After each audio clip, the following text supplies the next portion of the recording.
Right, guys, here we go. Number 100, Gillian Savage Robertson. How you doing? I'm doing great today. Just finished training and excited to be the 100th episode. That's awesome. We're so happy to have you on. We kind of talked about it being number one. We had this merger with Fight Bananas. They pay really well, so I was about to be with them. And we had you in the middle. It was like number 57. I checked it out. And then to be number 100, time flies when you're having fun. It's been awesome. It's been a roller coaster ride for us and as well for you. So just kind of bookend 1 in 100. So I love it. I love it. Thank you for coming on. Oh, thank you so much for having me. Like I said, it's an honor. Awesome. Cool. So the first thing I kind of want to talk to you about, conversate with you about is in the last week or two, I felt a lot of when my uncles and aunts and nieces and nephews talk UFC and they talk about the MSG show and The Rock and Mainstream and Ariel Helwani's podcasting with some of the biggest names in the world, wrestling and everything, and boxing. Now Tyson Fury wants to come over. I love in this last week, and I don't know if you felt it or thought about it or any of this. I love how UFC mixed martial arts is getting so much mainstream love. And yeah, I just kind of wanted to talk about it, kind of, brainstorm. And for you to be in it, do you love it? Do you? Because to me, I think it's like more money. I want more money for all the fighters, friends and family that I've talked to forever. I think when The Rock is there, that brings eyes, and hopefully Jorge Masvidal makes more money. You know what I mean? And it all trickles down. Do you like UFC going a little bit more mainstream? Oh yeah, it's great to see that, and especially MMA just being such a new sport in general. It's only like 25 years old, so just to see that publicity behind it, and to see the Canelo fight got postponed until the Masvidal fight was over, like that's just mind blowing. That a boxing like the two highest level boxers are sitting there waiting on couches, like sleeping on couches, waiting to fight because of the UFC. So it's like just to see that the UFC has that much pull is absolutely insane. Right. It's Saturday night. It, when if Canelo years ago and, back in the day, Mike Tyson, back in the day, Ali, Saturday night was boxing. And when, once a quarter, they would have that epic match for one. Now with that ESPN deal, and we talked about it, how not even you fought on Saturday night, it was on Friday night there in Boston. And the Moscow show, Greg Hardy was on the co-main event. He fought during the day here on the East Coast. It was like at 2:00. So it's on so much. And now when it is on a Saturday night against Canelo and boxing, it's like they wait for us. Like I love that. It's a little bit of like, UFC mixed martial arts is taking over a little bit. Yeah, I feel like it's mind blowing to see that, and especially with all the money in boxing, like you said, hopefully some of that starts coming this way. We get a lot of the eyes on us, and then we'll get the money with it too. Right, definitely. More money for fighters, always a plus. And I think it's going to happen soon. I think with the ESPN deal and Reebok just being, these huge, humongous corporations. And I think a lot of people put out there the whole what Canelo made to what Jorge made. And, Georgie made more money doing other things. It's not just a purse. And, you don't have to go into it if you don't want to about sponsors and other stuff and Reebok deals and all that. But I think it is going to happen. I think in 2020 in the future, I definitely think UFC fighters especially are going to make more money. Like, do you think that? Oh, I definitely think that. Like I said, with the eyes on us, there's no way that like the more fans paying, the more money that's coming into the company, the more money that we can make, And so to be able to see that it had that much draw, though, that the Masvidal Diaz fight, it was such a big draw. Like that was the fight of the year for most people, And 100%. It's absolutely insane to see the publicity around it. Right. I couldn't agree more. Kind of the next thing I want to talk about is this being the 100th episode and just kind of, numbers and UFC 244, MSG, UFC 250 I think it's going to be an epic show. I kind of already predicted what I thought the UFC 250 card was going to be, some epic fights on it. Do fighters, you guys are so in it. You guys are training every day. I saw your Instagram story. You were at work with the American Top Team with the pads in the background. Do you guys notice or care or are into, fights? Like, would you rather fight in Madison Square Garden? Like, you just fought in Boston. Is that cool for you to fight in Boston? I know your last win was in Canada and you were super pumped. You had the flag.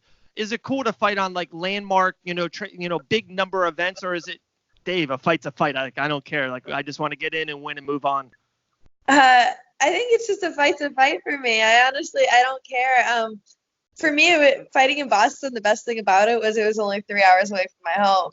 Like, every other fight I've had has been a 10-hour flight, 12-hour flight, and I was just happy to fight somewhere close finally. But yeah, for me, if I'm getting my hand raised, then that's all I'm looking for. A fight's a fight, and I'm just happy to get in there. I'm happy to make that walk. It's really mind-blowing to me that there's jobs out there that people put so much time into, like being doctors and things like that, actually to help society. I'm like, I fight people for a living. Like, that's all I do. Right. But it just blows my mind that it's even a job. It's crazy. And not even a job. How about, it's just, there's so much more money being put in. PFL is paying $1 million. You know, Kayla Harrison there trains there. She's one fight away from winning that. Bellator is starting to pay more. Cindy Outlaw's fighting, this weekend for Bellator. There's just so much money that's getting, infused into the MMA game. It's just great. It's just great to see. And so also kind of with fighting, with numbers, another kind of question I had, and it's just, I love talking to you guys about it. Would you guys, short notice fights, do you guys like, or is there some fighters that, stay away from short notice fights? To me, and this is just me throwing it out there, like, I feel like I would love, because if you're training and you're there at ATT right now and you're staying in weight and all that stuff, to get a short notice fight, to me, like, you kind of skip the line. Like, you get that Universal Studios Fast Pass to skip the line so you can ride the Harry Potter ride really quick. Like, I just feel like it's hard to get fights. And the right fights too. You get 2, 3, maybe if you're lucky, 4 fights. And if you get a short notice fight, you kind of skip the line and kind of move up the thing. Or is it something like, no, like, I want my 8 weeks. Like, I deserve it. I train all the time. And you kind of want to make sure you know who you're fighting and you have that exact game plan for. I feel like it depends the fighter. Each fighter is going to be different, and it also depends your opponent. Like, if you're going against a tougher opponent, then sometimes you need those 8 weeks to game plan, those 8 weeks to get yourself ready to go in there. But some fights you look at and you're like, all right, I'll take that on 3 weeks notice. I'll take that on 4 weeks notice, whatever. It's just, it really depends who you're walking in against, and then also who the fighter is. Because some fighters won't feel comfortable ever with a 10-week camp, or like with a 3-week camp. I feel like for me, a perfect camp is 4 weeks long. That's ideal for me, because I train year round. I'm training twice a day right now when I'm out at camp. So when I go into camp, 4 weeks, I feel like is enough to fine tune my skills specifically for that opponent. Right. And another person that's there, I don't know if you're picking up all these names I'm dropping down there at America Top Team. Michael Beast Boy Davis, 4-day notice, fights at Thomas Gifford, has like the knockout of UFC Tampa. And the same thing, I was talking to Mike a couple days ago, and the same thing, I see his Instagram stories, and he's like taking it, and I see, someone with really, really hot red hair in the background. I'm like, oh, he's there at ATT working. So, man, Mike Davis, 4 days notice. Like, to me, that's just incredible. Like, it's not enough time to overthink it. There's not enough time to almost prepare for that opponent. It's like, I have a skill set. I work year round. Some fighters, decades, right? Like, they've been working on their craft, boxing, whatever it is, grappling. And it's pretty amazing. I love short notice fights. Like, if I was a fighter, I would be the king of short notice fights. I would just take them all the time. I like them, but like I said, it's also it depends the opponent sometimes. Sometimes if you're getting a short notice fight and it's a big name, you're like, oh, I might need a little bit of time just to get specifically trained for that person, or if they have a unique skill set, even like a person like Yair Rodriguez. It'd be hard to take that one on short notice. It's just a wild person, and it's a lot to prepare for. No, that's a great point. That's a really good point. Another thing, and I think we've talked about almost every time you've been on the show, is grapple matches. I love how you do all the grapple matches. It was almost a couple months ago you did almost one in Orlando. Little injury, kind of didn't get into it. I know you got one coming up. I see you all the time with MMA rollers and everything. Is it how much, like, same thing? 20 years ago, no one would ever think where the UFC is now. UFC selling out Madison Square Garden in minutes. Can you see maybe a year, 5, 10 years from now that grappling could be like an epic if one company can really put a ton of money into it and really bring it to the next level? I'd love to see that because honestly, grappling's where my heart's at. I still love striking. I love being able to utilize strikes within grappling, but with jiu-jitsu, that's where my heart's at. So I'd love to see some money going there, but it's just, quite frankly, it's not as interesting to watch, and especially if you don't know what's going on, where I feel like the general public can relate to watching a fight a little bit more, where watching two people roll around on the floor or even sit in one position for 20 minutes in some gi competitions. They're sitting there and they'll be in guard for 20 minutes. And it's like, that's just, it's not interesting to watch. And I get it, but it's still more fun to me. Right. You nailed on two things I kind of wanted to bring up. One was, everyone's been in a fight. Everyone's been in a bar fight. One video that's going very viral right now is that Jason Knight. I don't know if you saw it. He was like in a bathroom against two guys in a bar fight. Like, everyone's had a crazy Saturday night. Like, people can relate to that, And another thing is, I saw we kind of broke it on fightbananas.com about the UFC Fight Pass. Did you see that they're doing the quintet, the grappling match? It's awesome. They're doing, like, the main event of it it's 14. It's UFC. Is that the dogs? Yeah, sorry. You're fine. And that's funny too. Also on your stories, it's like a 12-ounce cat controls your life. I love it. 1 second. No problem. All right, we're good. Us on the fly. Quintet. It's an ultra event. It's 4 teams. It's UFC, WEC, Strikeforce, and Pride. And they have five. They're teams of 5. And they're doing a grappling event, and it's like elimination to see who wins. And it's like legit, like top end fighters. Sakuraba's on the Pride team. Benson had like major people are going to be involved with this. That's got UFC Fight Pass money is going to be in it.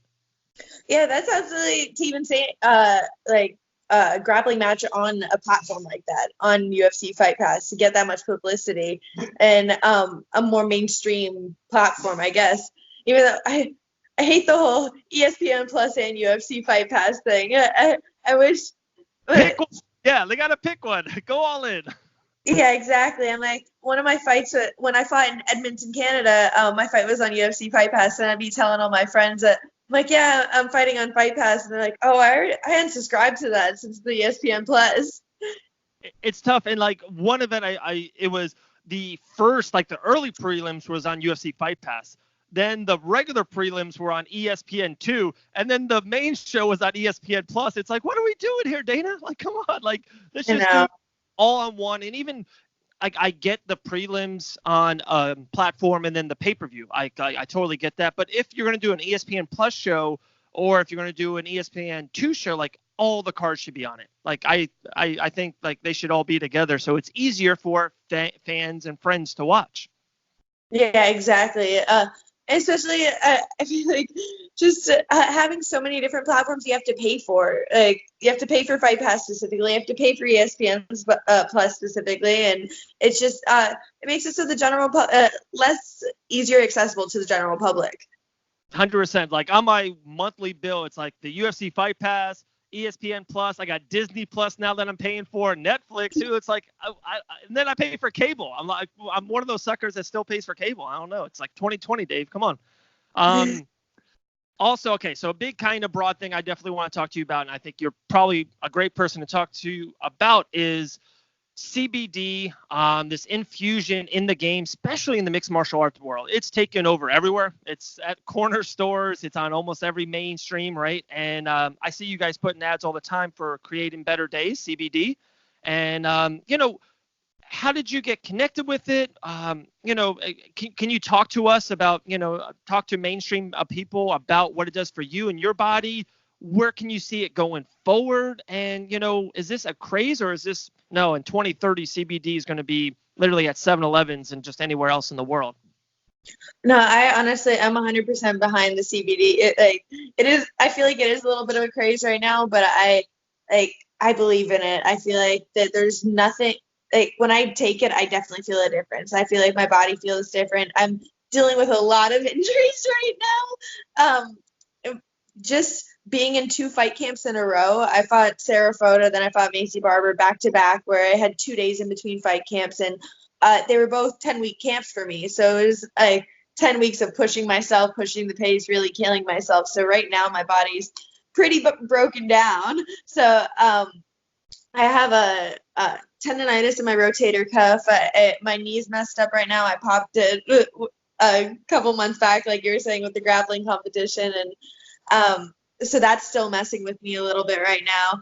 And then I jammed one of my middle fingers pretty bad, so it's been pretty swollen for like a month now.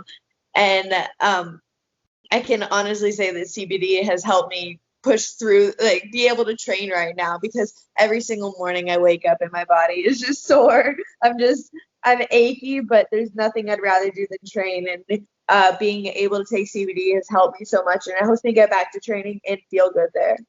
Right. And something we're here in Daytona Beach in Port Orange, Florida, and Pete White Boxing, where kind of Mike Davis came from. And one thing that Pete said to me that's like really just years, it's been 5 years, and it's like it's just instilled into my brain. He goes, basketball, football, soccer, the only sport that you're 100% guaranteed to have injuries is mixed martial arts. Like you're just guaranteed to be hurt, break, sore, all that. And it's like it's funny you say that. Like I'm taking this CBD antifreeze, and it's amazing. Like yeah, I'm 35 years old. I feel like I'm 24. I'm in my prime right now. Like just your back, lower back, shoulders, all that stuff. Like it really does help. Like it's not like people that are not taking it or not into it, like they think it is a craze. They think it's off, and that's fine. But like everyone I talk to, like you and yourself and other people, like they're like, yeah, 100%. I take it. It helps me. And the gummies are great tasting too. So I can't go wrong with that. Oh no, there's definitely science behind it. And you see that there's cases every day where it's helping actual, like I don't have any actual serious medical disease, but it does help like a lot of different diseases out there. And there's a lot of different cases. I know my dad was actually asking me for a little girl who played on his soccer team. I can't remember exact what disease she had, but she had to stop playing soccer because she was in so much pain. And Wow. then I gave him the Creating Better Days company, and after a couple months, she was medically cleared to come back to soccer. And it's like, obviously there's proven effects where it does work. Right, that's awesome. And then the Just Blaze clothing, I saw them. We're talking with them as well, so that's really cool. Like it's great gear. It's fun. Like I've said it 3 times. It's 2020. We just have to evolve a little bit. Like we have to kind of like accept it. It's coming, and especially in the mixed martial arts world. Like, why do you think it's so prominent in mixed martial arts? I honestly don't know exactly. I feel like it's more jujitsu than anything else. Like the jujitsu community, like the jiu-jitsu community is just very like obviously CBD but cannabis infused as well. So It's like they're just very accepting of that culture, and I feel like with jiu-jitsu in general, it just helps you flow, kind of just helps you chill and relax. So it's like a lot of jiu-jitsu practitioners partake. Right. I agree. That's a great point. I never really thought of it that way, but then also like you said, it's just all the bruises, the bumps, and it's like, hey, to watch Disney Plus and relax off the night, it is what it is, Oh yeah, exactly. For to help relax and recover after training, it's vital. Absolutely. Wow. Gillian, thank you so much. Make sure everyone follows Gillian on Instagram at savage_UFC. Those are 3 great letters. Anything else? 100th episode. Thank you so much for coming on. We appreciate you. Hopefully we'll talk 100 more. We'll get you on episode 200. We'll do 500. And and then when you're a flyweight champion of the world, it'll be like episode 312, somewhere in there. Yeah. Well, hopefully sooner than that. We'll be moving quicker than that. Hey, we're putting out content. We're getting it out. You never know. We do a lot. But like I said, the floor is yours. If anything, any kind of shout outs or thank yous or anything, or just anything you want. Always Creating Better Days CBD. Got a little visitor here. There you go. It's so funny. The cat, I have a 2.5-year-old boy. Like he controls the house. Like whatever he wants to watch or eat, that's what we do. It's amazing. Oh yeah, 100%. She controls the dog. She controls me. She's always biting us, attacking us. Is that the one down at the gym? Yeah, I found her right outside the gym, and she was just a baby, so I felt like I had to take her in. And Right. Oh, the choke, rear naked choke live. That is amazing. Yeah, she's the best. She's just such a personality, you know? That's awesome. Well, thank you so much, Gillian. We appreciate you. Like I said, have a great time. We'll talk to you very soon, all right? We'll talk to you in 2020. All right, thank you so much. Later. All right.